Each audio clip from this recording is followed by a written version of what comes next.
Ataques entre Rússia e Ucrânia fazem 12 mortos nos dois lados da fronteira. Kiev lançou um dos maiores ataques contra infraestruturas russas. Incêndios florestais não dão tréguas em vários países europeus. Bélgica enfrenta o maior fogo alguma vez registado no país. Acidente com o autocarro polaco faz pelo menos 12 mortos na Hungria. O motorista terá adormecido ao volante e foi detido pelas autoridades. A polícia marroquina impede mais de 290 pessoas de cruzar a fronteira para Ceuta. Não aconteceu a temida segunda grande entrada em massa.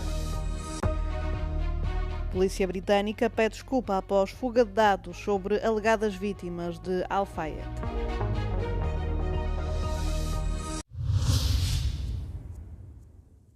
Os ataques noturnos durante o fim de semana entre Rússia e Ucrânia provocaram a morte de pelo menos 12 pessoas nos dois lados da fronteira, numa altura em que as ofensivas de longo alcance se intensificam. Na Ucrânia, os ataques russos mataram 2 pessoas numa siderurgia em Kryvyi Rih. Outras 2 pessoas morreram em Zaporizhia e uma terceira em Sumy. Um conhecido mercado de livros ao ar livre em Kiev também foi atingido, provocando um grande incêndio. Volodymyr Zelensky afirmou que a Rússia lançou mais de 1.500 drones contra a Ucrânia na última semana. Mas também a Ucrânia lançou centenas de drones contra a Rússia num dos seus maiores ataques aéreos desde o início da invasão em grande escala em 2022. As autoridades russas confirmaram 5 mortos nas regiões de Rostov e Moscou, onde as forças armadas ucranianas dizem estar a atacar fábricas militares e instalações energéticas. A Rússia diz ter destruído 822 drones ucranianos, incluindo 600 que, segundo relatos, se dirigiam para Moscou. Os incêndios florestais continuam a assolar várias regiões da Europa, com os bombeiros a combaterem grandes fogos na Bélgica, Alemanha, França, Croácia e Grécia, num contexto de calor persistente e condições de seca. O incêndio na reserva natural de Haifens, na Bélgica, mais do que duplicou de extensão ao longo de 24 horas durante o fim de semana, atingindo cerca de 3.000 hectares. É já considerado o maior incêndio da história do país. Na tarde de sábado, a imprensa local noticiou que 600 pessoas tinham sido convidadas a abandonar as casas na província belga de Liège. Centenas de bombeiros e outros profissionais dos serviços de emergência foram mobilizados durante a noite.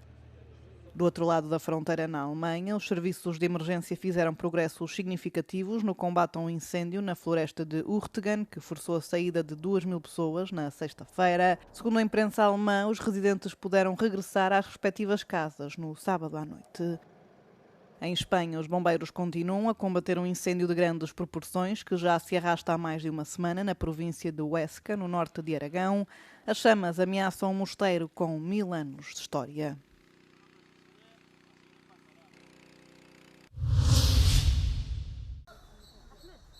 Mais de 290 pessoas, na maioria provenientes da África subsaariana, foram interceptadas no sábado pela polícia marroquina junto à fronteira com o exclave espanhol de Ceuta.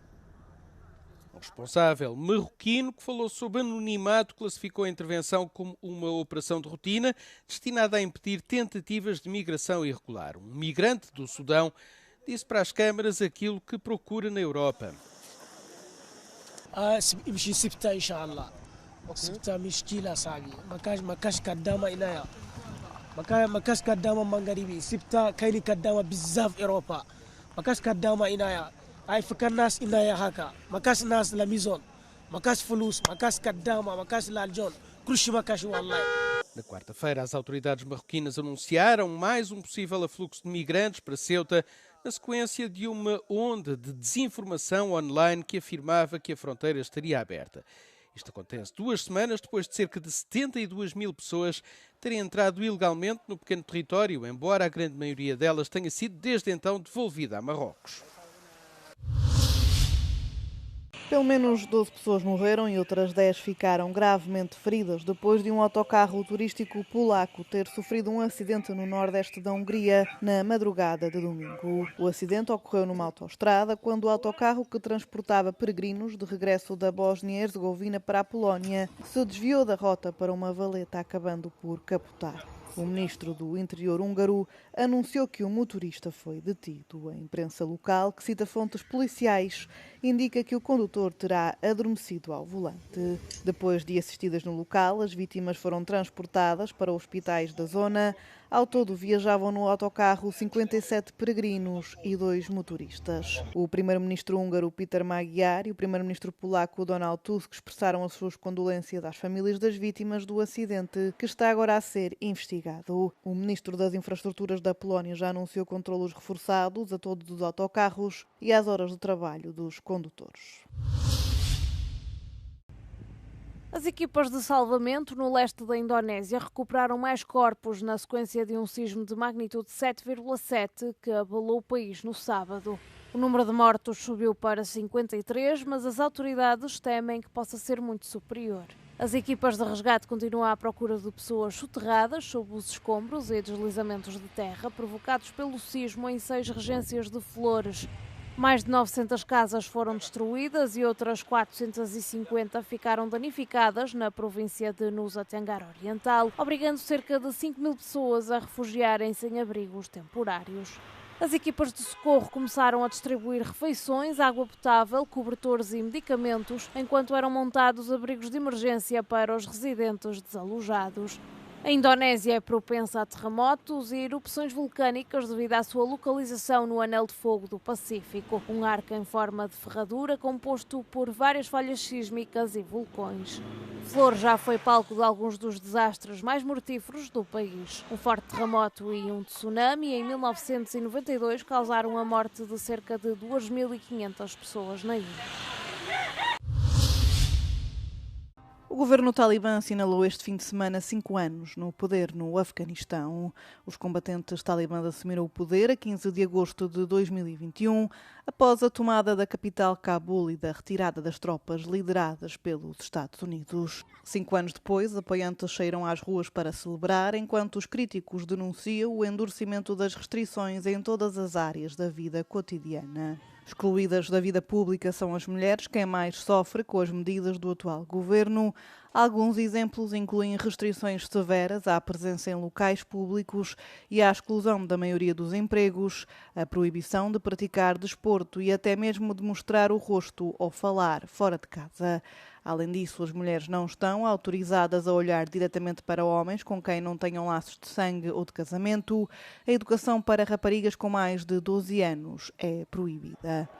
Embora os responsáveis talibãs tenham estabelecido laços não oficiais com vários países, principalmente na Ásia e no Médio Oriente, a Rússia é o único país que os reconhece como o governo legítimo do Afeganistão. Numa iniciativa que foi amplamente criticada, responsáveis da União Europeia realizaram uma reunião técnica em Bruxelas com os talibãs em junho passado para discutir o regresso dos migrantes afegãos ao país. A Polícia Metropolitana de Londres pediu desculpa após ter exposto acidentalmente os endereços de e-mail de 143 pessoas que apresentaram alegações de abuso sexual por parte de Mohammed Al-Fayed. A polícia atribuiu a culpa a um erro humano depois de ter exposto acidentalmente a informação durante uma atualização mensal destinada às vítimas do falecido proprietário do Harrods. As autoridades confirmaram que as pessoas afetadas foram contactadas e que o incidente está a ser investigado com caráter prioritário. A Polícia Metropolitana também submeteu o caso à Autoridade Reguladora de Informação do Reino Unido. As alegações contra Al-Fayed e as pessoas que possam ter facilitado ou permitido os seus alegados crimes continuam a ser investigadas. Foram feitas centenas de alegações de má conduta sexual contra o bilionário egípcio que morreu em 2023. Espanha adiou o encerramento previsto da central nuclear de Almaraz, mantendo os 2 reatores em funcionamento até 2030. A decisão, anunciada na sexta-feira pelo governo do primeiro-ministro Pedro Sánchez, garante, por mais de 3 anos, os postos de trabalho de cerca de 4.000 trabalhadores da central, situada na região da Extremadura. A notícia foi bem recebida pela plataforma cidadã Sim a Almaraz, Sim ao Futuro. Por fin, respiramos aliviados y vemos la luz al final del túnel. Almaraz está preparada para funcionar muchos años más, igual que su gemela en Norzana, Virginia, a la cual ya se le ha otorgado la licencia para operar hasta los 80 años. Almaraz é atualmente responsável por cerca de 7% da produção de eletricidade em Espanha. A Unidade 1 estava programada para encerrar em novembro de 2027, na sequência de um acordo alcançado no contexto de um governo de coligação com os partidos de esquerda. Mas após o apagão que atingiu a Península Ibérica em abril de 2025, o papel da energia nuclear voltou ao centro do debate. O Conselho de Segurança Nuclear de Espanha confirmou no mês passado que a central cumpre todas as condições de segurança para funcionar até 2030. A prorrogação da vida útil de Almaraz reacende o debate sobre o futuro da energia nuclear em Espanha, numa altura em que as guerras na Ucrânia e no Irão estão a levar a uma revisão das estratégias para garantir a independência energética na União Europeia. O assalto aconteceu quando multidões se reuniu na cidade de Messina, na Sicília, para as celebrações do feriado da Assunção. Ao todo, os ladrões conseguiram roubar 4 obras atribuídas ao pintor renascentista Antonello da Messina a um museu. A operação aconteceu durante a noite de sábado. Os ladrões retiraram os 5 painéis da obra Políptico de São Gregório, de 1473, levando 3 e abandonando 2 atrás de uma parede. Roubaram também um painel de dupla face que retrata a Virgem Maria e o Cristo morto na Pietà de uma vitrina blindada. Os especialistas em arte estimam o valor das obras roubadas entre 70 a 80 milhões de euros. A diretora do museu afirmou que os alarmes estavam a funcionar e que havia guardas no local quando o roubo ocorreu pouco antes das 22 horas. O roubo ocorreu dias depois de a polícia de Parma ter anunciado a recuperação de 3 obras roubadas de Renoir, Cézanne e Matisse, no valor de cerca de 10 milhões de euros.